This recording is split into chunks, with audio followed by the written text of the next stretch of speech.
Hello, my name is Margaret Leary. I am with the League of Women Voters of the Ann Arbor area, which serves all of Washtenaw County.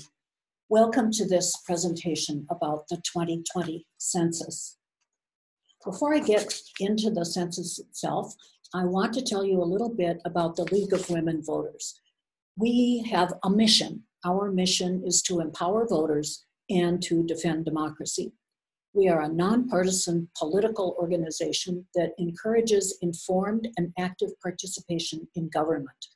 We do not support or oppose political candidates or political parties. The League studies issues and sometimes supports legislation or even ballot proposals, such as 2018's Proposition 3, which enshrined voting rights in the Constitution.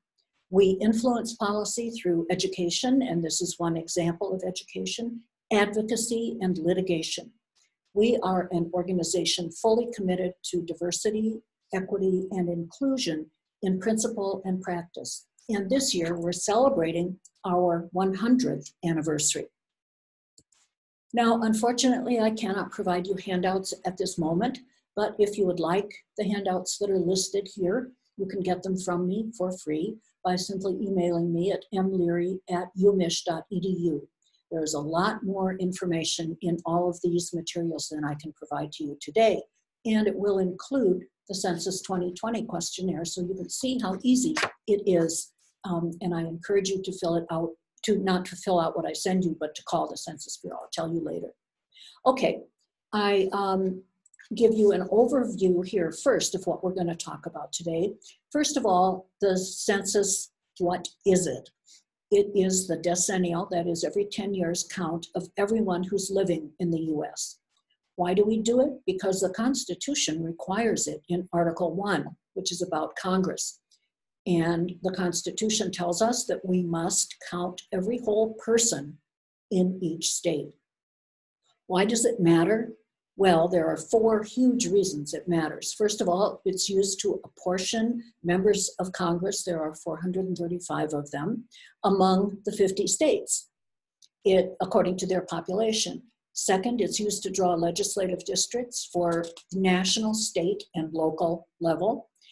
Third, it's used to distribute billions and billions of federal dollars every year. And fourth, it's the basis for many different organizations to use the information to make decisions and to conduct research. When does it happen? It started in the middle of March and it's going to run until the end of September this year. Census Day was April 1st, 2020. Who does it? The Census Bureau, which is part of the Department of Commerce. 4,000 or 5,000 people work permanently for the Census Bureau, and for a decennial census, they hire lots of extras as temps. It takes place anywhere that people live: residences, prisons, homeless shelters, group homes, healthcare facilities, and more. In 2020, you can respond by paper, by phone, or over the internet. Okay, let's move on to more details about what it is and why it matters.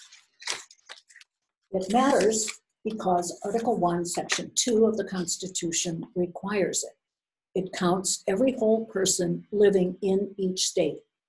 The goal is to count each person once and only once in the right place. The first census was in 1790. After each census, the 435 members of Congress are reapportioned among the states according to population. Then it becomes about redistricting. After each decade census, state officials redraw the boundaries of the congressional and state legislative districts in their states to account for shifts in population and increase or decrease of population. After the 2010 census, Michigan received 14 members of Congress. In 1940, we had 17. We may lose one in 2021, especially if we Michiganders respond at a lower rate than people in other states. In 2021, the Citizen Redistricting Commission, not the legislature, will redraw those election district lines. The lines are important because the shape of a district determines which people vote for the member of Congress or legislator from that district. I mentioned that it's about a lot of money.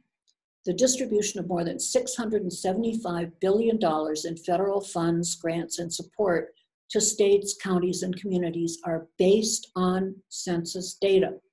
That money is spent on schools, hospitals, roads, public works, and other vital programs.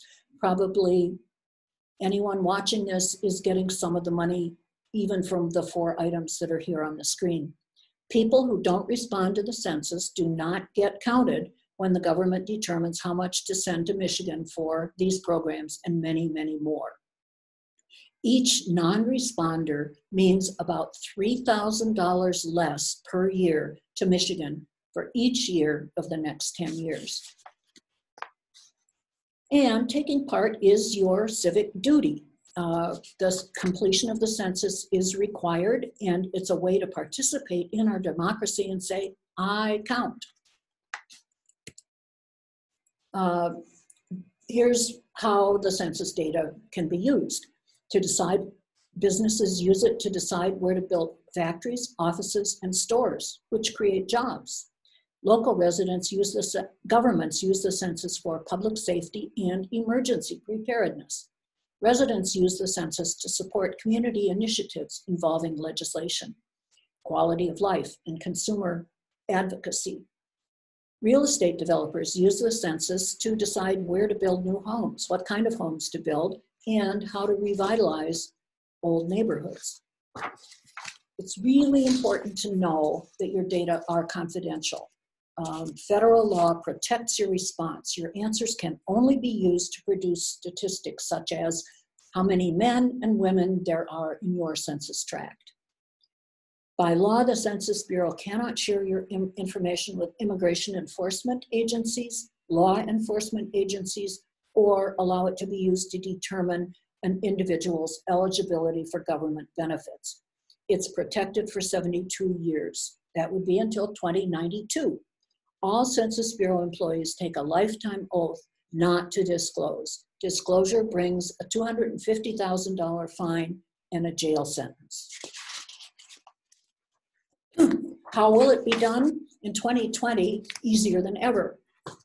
You will be able to respond by phone or online or by using the paper form.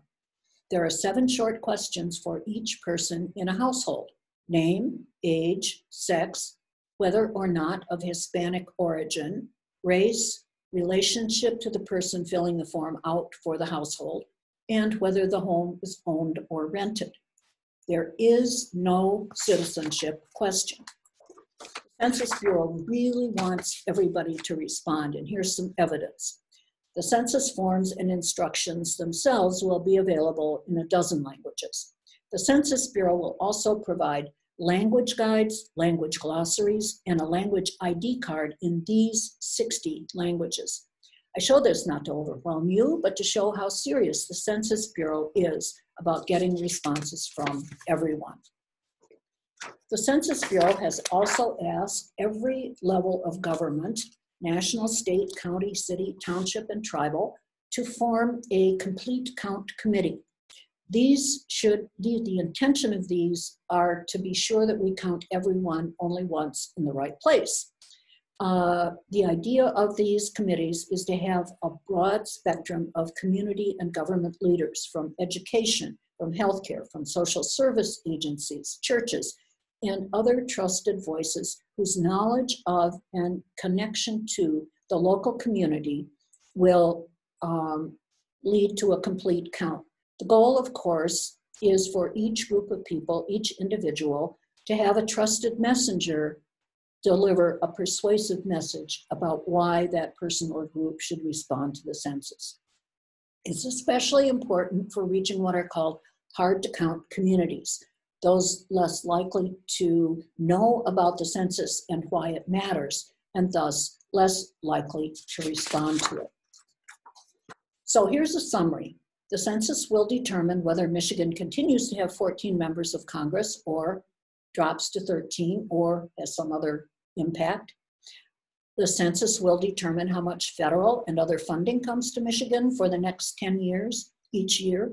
and it will provide essential information to federal, state, and local governments, to large and small businesses, to nonprofits, to genealogists, to historians, economists, social scientists, and more.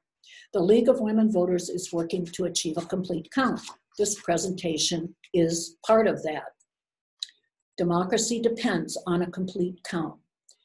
I also want to tell you that the League of Women Voters provides something wonderful called vote411.org. It has information about where to vote, what's on the ballot, information about candidates, and more. All you have to do is go to vote411.org and type in your zip code, and you will get it all. Now, one final thing. If you did not get a census form in the mail, or if you have questions, here are 2 phone numbers that you can call.